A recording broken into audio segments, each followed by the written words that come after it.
versículos 1 a 8. Diz assim a palavra de Deus, um salmo didático de Asaf. Meu povo, escute a minha lei, dê ouvidos às palavras da minha boca.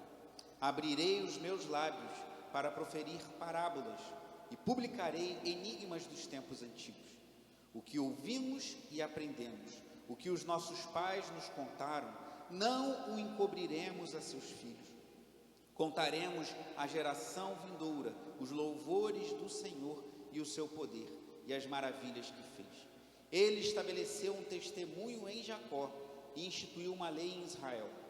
E ordenou aos nossos pais que os transmitissem a seus filhos, a fim de que a nova geração os conhecesse, e os filhos que ainda hão de nascer se levantassem, e por sua vez os contassem aos seus descendentes, para que pusessem a sua confiança em Deus, e não se esquecessem dos feitos de Deus, mas lhe observassem os mandamentos, e que não fossem como seus pais, geração obstinada e rebelde, geração de coração inconstante, e cujo espírito não foi fiel a Deus. Oremos. Pai amado e bendito, te louvamos pela tua presença, por cada louvor, por cada oração. Senhor, abençoa-nos nesse momento, fala aos corações, Deus, que o teu Espírito Santo nos desperte, pois vivemos dias maus e precisamos nos posicionar e buscar a tua presença. Ajuda-nos, Senhor, em nome de Jesus, fortalece-nos em ti e que tu sejas engrandecido em todas as coisas. Fala ao coração do teu povo, Senhor, desperta, alerta, conforta e consola aquele que precisa de conforto e consolo da tua parte nessa manhã, e que tua igreja seja edificada, o Senhor seja exaltado, e o perdido seja evangelizado no poder do teu Espírito Santo, em nome de Jesus, amém. Os irmãos podem sentar.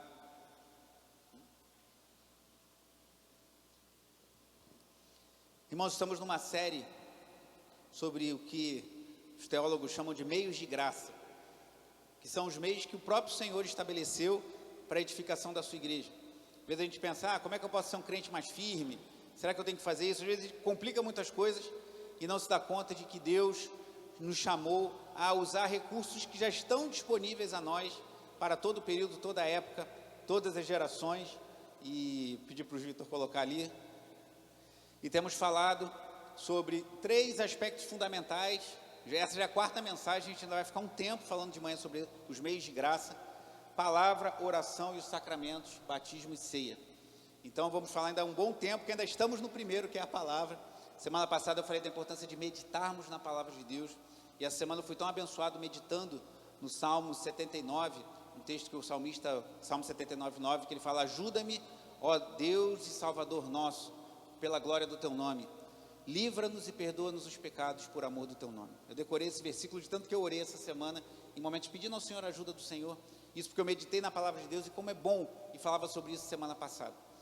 Um autor, escrevendo sobre meios de graça, diz que é semelhante a alguém que vai regar um jardim. Falei isso já em mensagens anteriores.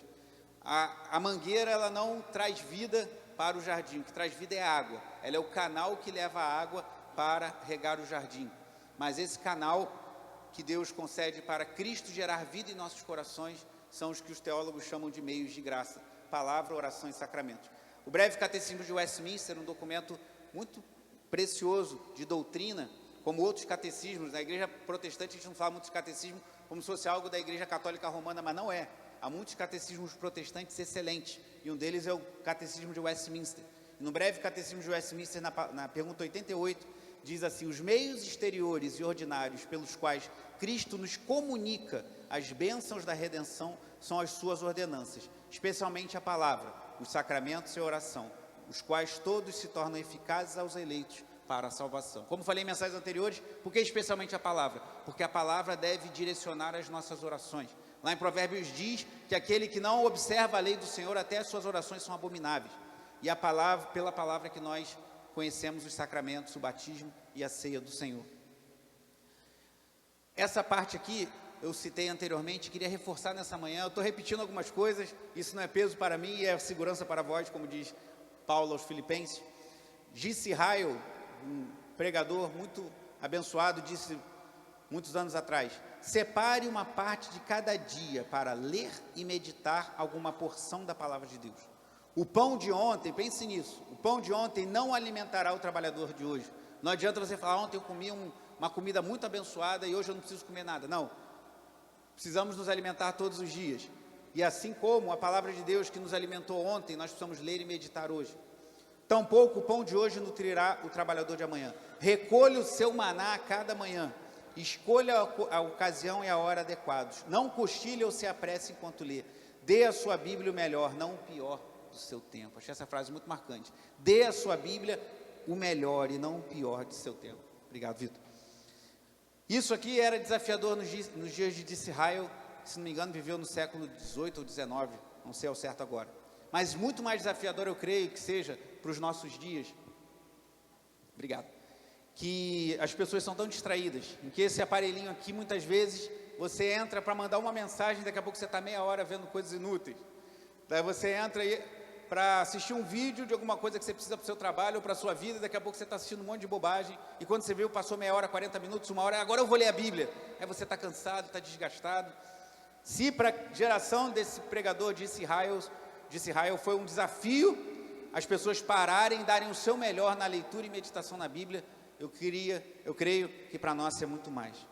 E temos um desafio ainda maior, eu creio, que eu apresento aos irmãos nessa manhã, que é colocado no Salmo 78, que é de nós não somente meditarmos e aprendermos a palavra de Deus, mas nós comunicarmos isso aos nossos filhos.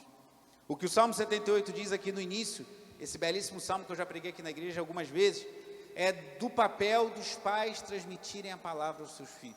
Mas se a gente não entender isso, que a palavra de Deus é um dos meios de graça, ou seja, uma das formas que Cristo comunica suas bênçãos à igreja. Se não entendermos que nós precisamos ler e meditar na palavra de Deus, conhecer a palavra de Deus, como nós vamos ensinar para os nossos filhos? Como ensinaremos algo precioso se isso não é precioso para nós? Como nós ensinaremos aos nossos filhos que a Bíblia é importante se eles não nos veem lendo a Bíblia? Como ensinaremos aos nossos filhos o valor da palavra e da meditação na palavra de Deus, se eles não nos virem lendo e meditando na palavra de Deus? Como ensinaremos a palavra se nós não a conhecermos? É sobre isso que eu quero falar com os irmãos nessa manhã, e com base no Salmo 78, que foi, expondo o Salmo 78, a primeira parte, que foi o tema de uma das nossas leituras, no plano de leitura bíblica essa semana. Inclusive, aproveite uma oportunidade, eu quero começar a Bíblia, mas não sei por onde. Pegue o nosso plano de leitura, se você não está fazendo, e comece agora.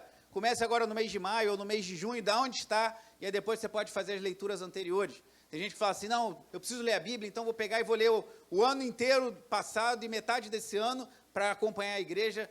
Tem grande chance de você se perder no caminho. Comece devagar, comece. E se você não tem filhos e tem condições de tê-los, faça-o, tenha filhos, isso é bênção.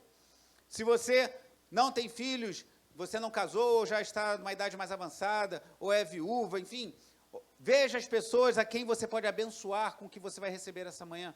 Talvez não o seu filho, mas o seu neto, talvez não o seu neto, mas o seu sobrinho, talvez crianças que estão no seu entorno, talvez as crianças da igreja. Estamos precisando de trabalhadores na escolinha, inclusive, sábado que vem não tem jejum, irmãos, não apareçam aqui 9h30, porque é o 5º sábado do mês, a gente sempre alerta isso, no 1º e 3º.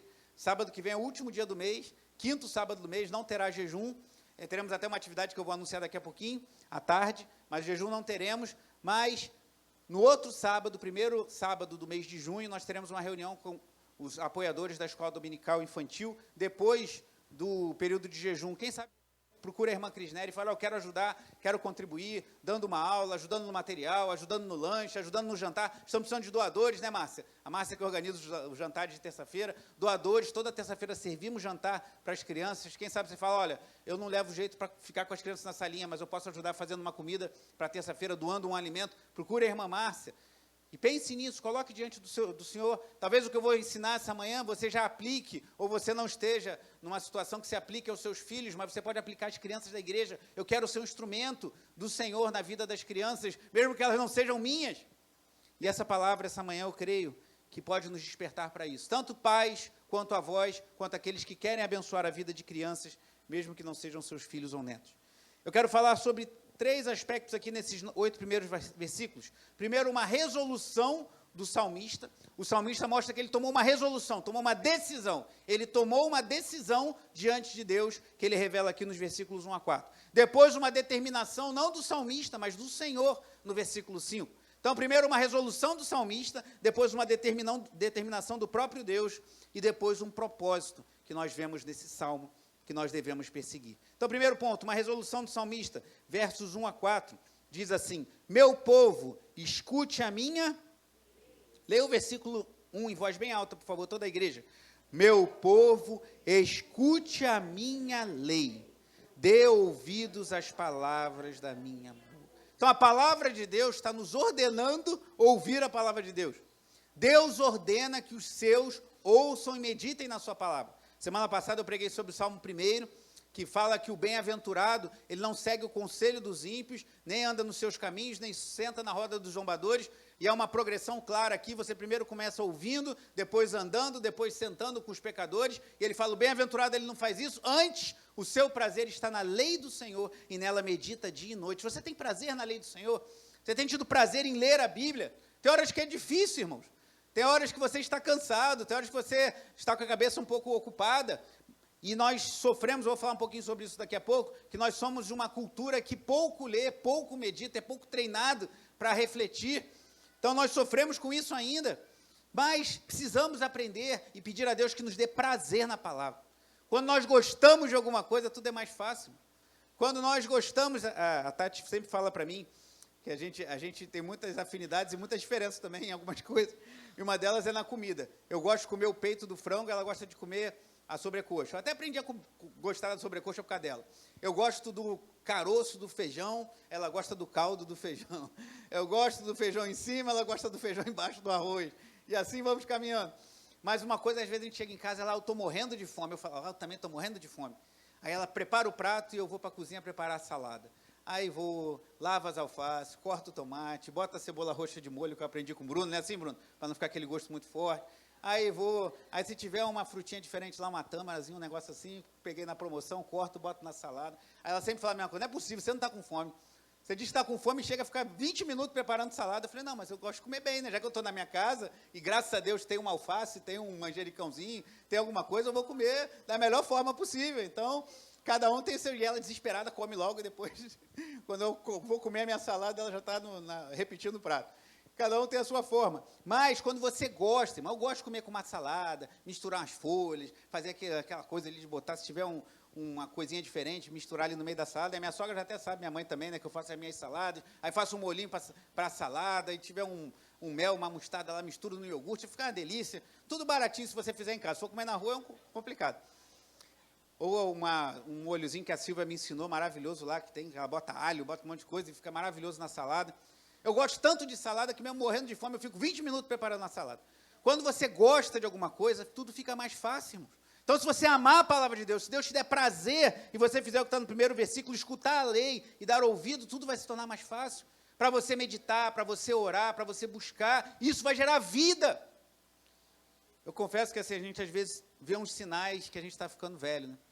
O bispo Walter sempre falou, eu quando pastor lá no Engenho Novo, eu pregava, e às vezes alguém chegava no final do culto e falava uma coisa para mim que eu não acreditava, que essa irmã me ouve pregando há tantos anos e pergunta isso. Uma vez uma pessoa falou para ele que ele era o pastor dela e mais fulano. Recentemente ele falou até num vídeo, uma pessoa falou para mim, bispo Walter, eu tenho 3 referências evangélicas que são marcantes para mim. O senhor, o Caio Fábio e o Silas Malafaia. Aí o bispo Walter botou a mão na cabeça, meu Deus... Caio Fábio é um herege, já foi um grande pregador, mas hoje é um herege, nega a infalibilidade da palavra, nega que Jesus Cristo, nega muita coisa, virou um herege. Silas Malafaia, tenho observações, mas não vou mencionar agora, para não perdermos tempo com isso, mas quem conhece um pouquinho de Silas Malafaia, um pouquinho de bispo Walter Macalester, estará de convicto que não tem nada a ver uma coisa com a outra. Como é que uma pessoa chega e fala que as suas 3 referências são bispo Walter Macalester, Caio Fábio e Silas Malafaia? Alguém que não tem nenhuma noção do que é a palavra de Deus. E às vezes eu tenho pensado nisso, às vezes vendo situações, até na internet, vendo coisas, eu falo, meu Deus, acho que eu estou ficando velho mesmo, que eu estou me sentindo igual ao bispo. As pessoas não conhecem nada da Bíblia. As pessoas não conhecem os fundamentos mais básicos, as doutrinas. E às vezes a gente está na igreja há 10, 15, 20 anos, tem dúvidas muito básicas. Mas por quê? Porque a igreja evangélica, em sua grande maioria, ou em grande parte, deixou de escutar a lei do Senhor, deixou de meditar na palavra de Deus, deixou de conhecer a palavra de Deus. E aí começa a ficar suscetível a todo vento de doutrina. Mas voltando aqui, versículo 2, abrirei os meus lábios para proferir parábolas e publicarei enigmas dos tempos antigos. O que ouvimos, e aí é o cerne do que eu quero falar essa manhã, o que ouvimos e aprendemos, o que os nossos pais nos contaram, não o encobriremos a seus filhos. Contaremos à geração vindoura os louvores do Senhor e o seu poder e as maravilhas que fez. Por isso que esse primeiro tópico, versículos 1 a 4, eu dei esse título, a resolução do salmista. O salmista demonstra aqui que está resoluto em transmitir aos filhos aquilo que ele ouviu dos pais. Talvez, como eu, você não tenha nascido num berço evangélico, embora o berço não seja evangélico, né? A família é que tem que ser cristã. Mas, talvez a sua origem não tenha sido de uma família cristã. Hoje, graças a Deus, a minha mãe serve ao Senhor, a minha irmã também. Mas, ali na minha infância, eu não tive esse privilégio de ouvir meus pais ensinando a palavra de Deus. Mas, mesmo que você tenha conhecido depois, por pessoas que Deus colocou no seu caminho, essa palavra que chegou ao nosso coração, o salmista, ele fala, não encobriremos a seus filhos, contaremos à geração vindoura os louvores do Senhor e o seu poder e as maravilhas que fez. Ele está resoluto em transmitir à próxima geração aquilo que a palavra de Deus nos diz. Vamos ler todos juntos os versículos 3 e 4 em voz bem alta, pois eu gostaria que fosse uma resolução nossa também nessa manhã. 3 e 4. O que ouvimos e aprendemos, o que os nossos pais nos contaram, não o encobriremos a seus filhos, contaremos à geração vindoura os louvores do Senhor e o seu poder e as maravilhas que fez. Meus irmãos, quando uma família, quando um pai e uma mãe, assim como o salmista resolvem fazer isso, Deus opera maravilhas, isso veremos daqui a pouco. Eu pensava esses dias, irmãos, eu não gosto muito de falar de coisas minhas, que eu creio que meu papel como pregador é expor a palavra de Deus, não expor a minha vida. Mas, às vezes, as ilustrações da nossa vida, como eu li num excelente livro de pregação, Pregação Pura e Simples, ajudam a criar um elo, uma ponte, entre a nossa vida hoje e o que as Escrituras nos ensinam. E eu pensava esses dias, porque eu já falei para os irmãos abertamente, não tem por que esconder isso, eu nunca pensei, nunca almejei ser pastor, né? Eu queria trabalhar na igreja, o Senhor me alcançou, eu amava tocar, eu amava ficar ali no meu baixo tocando. Falando nisso, Vitor, o baixo está aí, o Enzo, e parece que está consertado finalmente. O meu baixinho estava viu, Luciano? Parece que agora, eu acho que agora vai. Estava com problema, consertamos. E como eu amava tocar meu baixo, depois comecei a dar aula na escola dominical, até o dia que o pastor Roberto chegou e falou, pensei de você liderar jovens. Eu falei, pastor, não tem jeito nenhum com jovens. Eu gosto de estudar, eu estou estudando música, eu estou estudando arranjo, estou amarradão e ficar tocando, não sei o quê. Não, mas eu acho que você... Eu falei, tá bom. Eu sempre fui muito submisso e sempre criei muito na visão do pastor Roberto. E aí ele assumi a liderança da juventude, da freguesia. Chegamos a ter cultos com 4 jovens, na época que eu assumi. Quando eu saí, a gente tinha cultos com 90 jovens, depois de quase 6 anos. E, na sequência, falei, bom, agora eu vou assumir a escola dominical, vou ficar feliz. Essa é a minha praia, dar aula, é isso que eu gosto. Mas aí o pastor me chamou para ser pastor. Falei, quando ele me chamou junto com o pastor Alessandro. Aí eu estava no gabinete e falei, pastor, posso conversar com o senhor em particular amanhã? Aí conversei com ele, falei que eu não queria, mas se ele achava que devia, e me ordenou, o pastor Roberto ouviu tudo que eu falei e falou, amém. Mas está de pé o convite, então marcou a ordenação. Eu fui ordenado pastor, e aí me chamaram para liderar o trabalho de jovens da denominação. Fiquei 7 anos liderando Geração Ação. Falei, meu Deus, onde eu amarrei meu burro, né? O que eu estou fazendo aqui? Mas com alegria no coração, porque eu amo servir ao Senhor.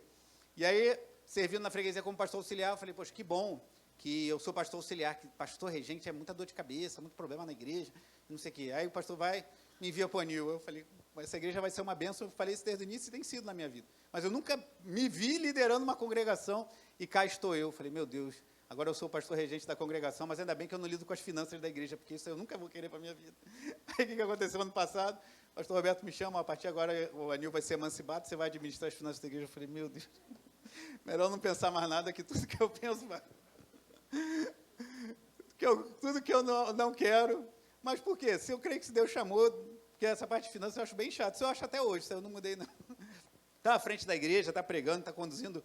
Isso eu considero um privilégio muito grande. Administrar as finanças eu já acho muito chato, mas é o modus operandi da nova vida. E glória a Deus por isso, que nos dá a oportunidade de fazer muitas coisas. Mas por que eu estou falando isso para os irmãos? Porque o chamado ministerial, a vocação que eu creio que o Senhor me deu e foi reconhecida pela liderança da igreja e pela igreja, não era uma coisa que eu almejava. Mas uma vez que Deus me chamou para isso, eu quero fazer o melhor que eu puder. E eu pensava esses dias, meu Deus, eu podia ser um pastor um pouco mais...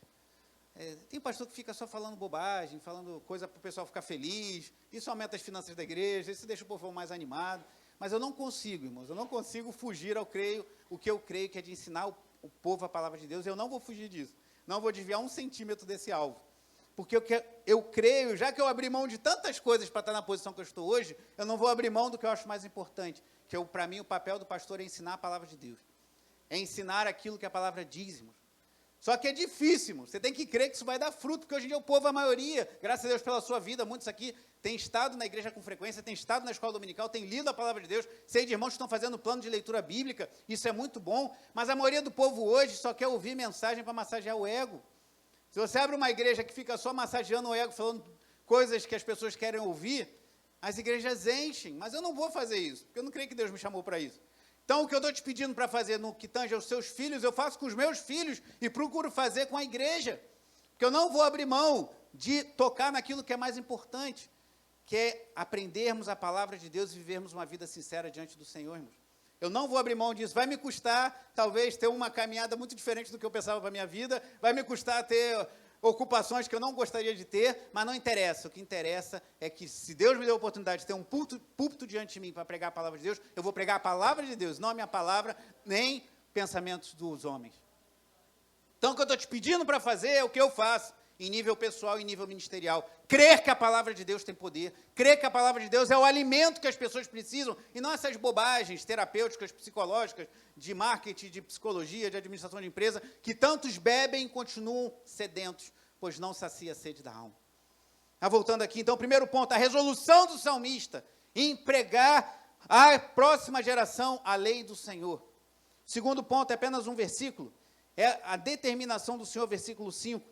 Ele estabeleceu um testemunho em Jacó, e instituiu uma lei em Israel, falando do Senhor, e ordenou aos nossos pais que os transmitissem a seus filhos.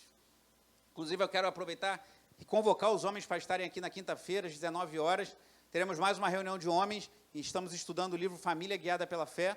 E o autor Vade Balkan Jr., desse livro, que é o mesmo autor do livro que usamos ano passado, Pastores da Família, ele fala da importância de transmitirmos a palavra de Deus. O capítulo que vamos estudar na quinta-feira, capítulo 2, o título é Um Deus Sem Rivais. Deus não rivaliza com ninguém, Ele é o Deus Todo-Poderoso, e esse Deus que temos que apresentar aos nossos filhos. E esses estudos estão baseados num texto que eu vou pedir que você abra lá em Deuteronômio 6. Abra sua Bíblia em Deuteronômio, capítulo 6.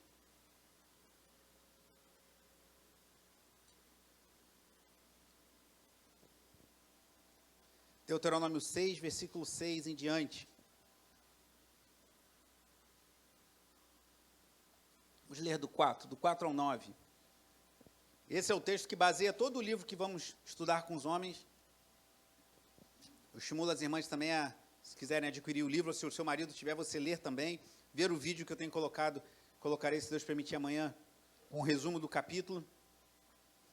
Deuteronômio 6, 4 a 9. Escute, Israel, o Senhor nosso Deus é o único Senhor. Portanto, ame o Senhor seu Deus de todo o seu coração, de toda a sua alma e com toda a sua força. Leia comigo dos versículos 6 a 9. Estas palavras que hoje lhe ordeno estarão no seu coração. Você as inculcará a seus filhos e delas falará quando estiver sentado em sua casa, andando pelo caminho, e ao deitar-se e ao levantar-se. Também deve amarrá-las como sinal na sua mão, e elas lhe serão por frontal entre os olhos. E você, continua, escreverá nos umbrais de sua casa e nas suas portas. Pule para o versículo 20. Quando no futuro, leia comigo, versículo 20. Quando no futuro os seus filhos perguntarem: que significam os testemunhos, estatutos e juízos que o Senhor nosso Deus lhes ordenou? Continue. Vocês dirão a eles: nós éramos escravos de Faraó no Egito, mas o Senhor nos tirou de lá com mão poderosa. Até aí. Entende como Deus visualiza? Ensine para os seus filhos. É lá no futuro, quando eles perguntarem, vocês vão falar o que Deus fez lá no passado. Esse é o método de Deus, irmãos. Essa é a forma que Deus estabeleceu para o seu povo fazer pais ensinando aos filhos, que vão ensinar aos seus filhos, que vão ensinar aos seus filhos, e assim por diante. Voltando ao Salmo 79, versículo 5. Obrigado, vocês estão ligados, está vendo? Pior que não foi de propósito, não, que eu estou com o Salmo 79, está no meu coração, por causa daquele versículo 9. Obrigado, Salmo 78, versículo 5. Ele diz, ele estabeleceu um testemunho em Jacó, instituiu uma lei em Israel e ordenou, como vimos lá em Deuteronômio, aos nossos pais que os transmitissem a seus filhos. Então, se o primeiro ponto é uma resolução do salmista em transmitir às futuras gerações aquilo que Deus determinou, o segundo ponto é uma determinação do próprio Deus para que nós transmitíssemos a palavra aos nossos filhos. E, por fim, o último ponto, um propósito a perseguir, versículos 6 a 8. Por que que Deus estabeleceu isso? Versículo 6, a fim de que a nova geração os conhecesse. Conhecesse o quê? Os mandamentos do Senhor. E os filhos que ainda hão de nascer se levantassem e, por sua vez, os contassem aos seus descendentes. Está vendo como Deus tem uma visão de longo prazo? A gente trabalha aí com investimento, né? Investimento a médio, curto, longo prazo. Deus tem uma visão a longo prazo. Ele está falando para os seus filhos que ainda hão de nascer, conhecer e contar aos descendentes deles. Quer dizer, você ainda vai ter filhos que vão nascer, e eu já estou pensando em eles ensinarem a palavra de Deus para os filhos deles. Versículo 7. O propósito disso, para que pusessem a confiança em Deus, e não se esquecessem dos feitos de Deus, mas lhe observassem os mandamentos. Esse é o propósito. Talvez você pense, meu Deus, mas fazer culto doméstico às vezes é difícil, as crianças estão agitadas, ou se você e a sua esposa vivem somente vocês dois, tem dia que a gente está cansado, tem dia que a gente está agitado, trabalha até mais tarde, mas se esforce para que a sua casa seja uma pequena igreja. Desliga a televisão, sai da rede social, abre a Bíblia, senta junto à mesa, jantem juntos, façam as refeições em comunhão, ore antes da refeição, jante junto, faça a sua oração. Se você vive sozinho, leia a Bíblia, faça as suas orações. E creia nisso, que isso vai fazer com que os nossos coloquem a sua confiança em Deus. Esse é o propósito. Aí você fala, mas é tudo tão difícil, mas a gente precisa viver por fé. Muitos creem que viver por fé é você pedir uma casa maior que Deus vai te dar, é você pedir um carro mais novo que Deus vai te dar, e Deus até às vezes concede coisas assim para nós. Mas viver por fé, crer que a gente vai ensinar a palavra de Deus, por exemplo, aqui aos nossos filhos, e eles vão confiar no Senhor.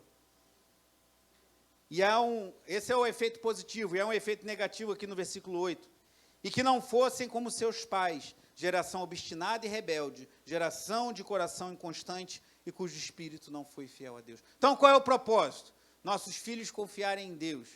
As crianças que estão sob nossa influência, mesmo que não sejam seus filhos, confiarem, conhecerem o Deus único, vivo e verdadeiro. E qual é o propósito negativo? Eles não serem rebeldes, não serem uma geração inconstante, não serem uma geração infiel a Deus. E aí o restante do Salmo dá exemplos disso. Olha o versículo 9, os filhos de Efraim, embora armados com arcos, bateram em retirada no dia do combate, não aguardaram a aliança de Deus, não quiseram andar na sua lei. Ele continua dando exemplos assim, nos versículos seguintes.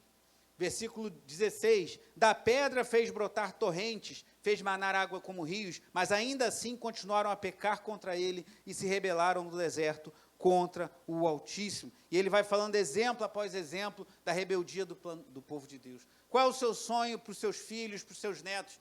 Que eles sejam como essa geração que ele cita aqui, rebelde, ou que eles coloquem a confiança no Senhor. Se o teu desejo é que eles coloquem a confiança, conheçam a Deus, eu preciso amar a palavra de Deus, conhecer a palavra de Deus, meditar na palavra de Deus e transmitir para isso. Quem sabe tem crianças no teu condomínio que você pode ser um instrumento de Deus para levar a palavra de Deus para elas. De repente, se os pais permitem que você faça um trabalho, nós estamos orando já encaminhado um trabalho com crianças aqui na Araticum, e já estamos com isso encaminhado para fazermos, famílias não cristãs, mas que autorizam das crianças virem à igreja e nós ministrarmos a semente do Evangelho a elas. Com qual propósito? Que eles conheçam ao Senhor, que eles conheçam a Deus e não sejam rebeldes. Mas para isso, irmãos, concluindo, para que você tenha essa resolução como salmista, de transmitir a palavra aos seus filhos, que você reconheça que é uma determinação do Senhor a ser obedecida, e por fim, que há um propósito a perseguir, que os nossos filhos conheçam e temam a Deus e não sejam obstinados e rebeldes. Eu quero lembrar de 3 inimigos poderosos que eu citei na mensagem anterior. E depois que eu preguei, que eu me liguei, que eu podia de uma forma mais, lembrando a linguagem de João, no seu evangelho, nas suas cartas, nós podemos dizer da carne, do mundo e do diabo. Há 3 inimigos poderosos que vão se levantar se você deseja ler mais, meditar, conhecer a palavra de Deus. A carne, o mundo e o diabo. Primeiro, a nossa própria carne, o inimigo natural, aquela fraqueza nossa de almejar as coisas do alto e querer sempre as coisas da terra. Temos que lutar contra isso constantemente. O espírito milita contra a carne, diz Gálatas 5. Então, tem horas que você vai falar, eu reconheço, eu preciso aprender a Bíblia, eu preciso meditar, eu preciso ensinar a palavra para os meus filhos, para crianças que estão sob minha influência. E aí você, mas será que vai dar certo? Será que é isso mesmo? Estou tão cansado. Hoje não, Senhor, amanhã eu leio mais a Bíblia. Hoje eu preciso descansar um pouquinho, eu mereço um descanso. Cuidado com as inclinações da nossa própria carne. O segundo inimigo, a carne, o mundo. Se o primeiro é o inimigo natural, o segundo é o inimigo cultural. Como falei semana passada, a nossa cultura, ela é hostil ao evangelho. Não seja ingênuo. Mas tem muita igreja aparecendo por aí. Tem igrejas sérias e tem igrejas não sérias. Mas a gente vive uma cultura que é totalmente contrária à reflexão, à meditação, à leitura. E se você for por esse caminho, você não vai conseguir ler a Bíblia. Você não vai conseguir. Você vai falar, tudo bem, eu vou separar o melhor do meu tempo, como lemos aqui no início, o melhor do meu horário, o melhor da minha disposição, vou abrir a Bíblia, vou ler, vou meditar, mas não consigo entender nada. Bem-vindo à cultura brasileira do século 2020. Muitos defendem que uma porcentagem esmagadora, maioria, dos universitários brasileiros hoje são analfabetos funcionais. Muitas pessoas que têm um canudo não conseguem ler e interpretar um texto. Essa é a realidade do nosso país. Quem trabalha com universitários aí, seja numa escola, seja numa universidade, seja no hospital, seja numa empresa, como eu já trabalhei, pode confirmar o que eu estou falando. Então, você vai ter que remar contra a maré. Porque o padrão da nossa cultura é não ler, quando ler, não entender, e quando entender alguma coisa, não refletir, não aplicar. E eu estou falando que você tem que ler, você tem que entender, e você tem que meditar. Então, você tem um inimigo cultural poderoso para vencer, se você quer crescer em Cristo. Então, o primeiro é o inimigo natural, o nosso pecado. O segundo é o inimigo cultural, o mundo. E o terceiro, o mais óbvio de todos, o inimigo espiritual, Satanás. A carne, o mundo e o diabo. Se você quiser aprender a palavra de Deus, como a maioria da igreja hoje não conhece, o conhecimento dos cristãos da palavra de Deus é extremamente superficial. Por isso que eu me senti como Bispo Walter em algumas situações, não tanto da nossa igreja, mas de outras pessoas conversando, falando, meu Deus, como as pessoas se dizem crentes e não conhecem nada das Escrituras, nada de doutrina, nada de fundamentos básicos da fé. Saiba que se você, eu quero conhecer a palavra, eu quero meditar na palavra, eu quero ler a palavra, eu quero ler toda a Bíblia, eu quero conhecer as Escrituras, e quero transmitir isso aos meus filhos, aos meus netos, a crianças que estão sob minha influência, você está comprando uma briga com o inimigo de nossas almas. Satanás vai se levantar contra você. Como diz o pastor Yuri, que estará conosco, eu acho que ele vai trazer esse livro para vender. Eu estou lendo, muito interessante, O Rei e o Dragão. É uma história, e ele faz uma analogia com essa batalha espiritual. O dragão é o diabo, é Satanás, mas em Cristo nós somos mais que vencedores. Então, 3 inimigos poderosos. A carne, o inimigo natural, o mundo, o inimigo cultural, e o diabo, o inimigo espiritual. Mas se você estiver resoluto como estava o salmista, Deus vai te conceder graça. E a leitura, a meditação na palavra, a oração que veremos mais à frente em outras mensagens, a participação nos sacramentos junto com a igreja, a comunhão dos santos, isso vai te fortalecer para você enfrentar o inimigo de nossas almas, a sua própria carne e esse mundo hostil no qual vivemos. Mas vamos orar. Porque o Salmo 78, ele termina apontando para Davi. Os últimos versículos do Salmo 78 dizem de Davi. E diz o último versículo do Salmo 78, não precisa ler. E ele os apacentou segundo a integridade do seu coração e os dirigiu com sábias mãos. Falando da integridade de Davi, o pastor de ovelhas que se tornou o maior rei de Israel. Mas a gente sabe que Davi apontava para o bom pastor de nossas almas, que é Jesus Cristo. Então você fala, ok, estou resoluto, vou ler a palavra, vou meditar na palavra, vou ensinar aos meus, mas tem a minha própria carne como inimigo, tem o mundo como inimigo e tem o diabo, como é que eu faço? Confie no bom pastor, que não é Davi, mas é o filho de Davi, Jesus Cristo, que morreu na cruz, derramou o seu sangue para nos salvar. E ele não perde batalhas, ele não perde as suas guerras. E ele é poderoso para sustentar-nos nesse propósito, mas você vai ter que lutar. Uma das melhores formas de você derrotar um exército é convencê-lo de que ele não está em guerra. A nossa cultura já entendeu isso. Quer derrotar um exército? Convence eles que eles não estão em guerra, eles vão ser facilmente destruídos. Muitos acham que não estão em guerra, estão sendo destruídos espiritualmente. Acorde, estamos numa guerra, mas temos ao nosso lado o Rei dos Reis e Senhor dos Senhores para nos ajudar. Vamos orar, feche seus olhos, curva sua cabeça.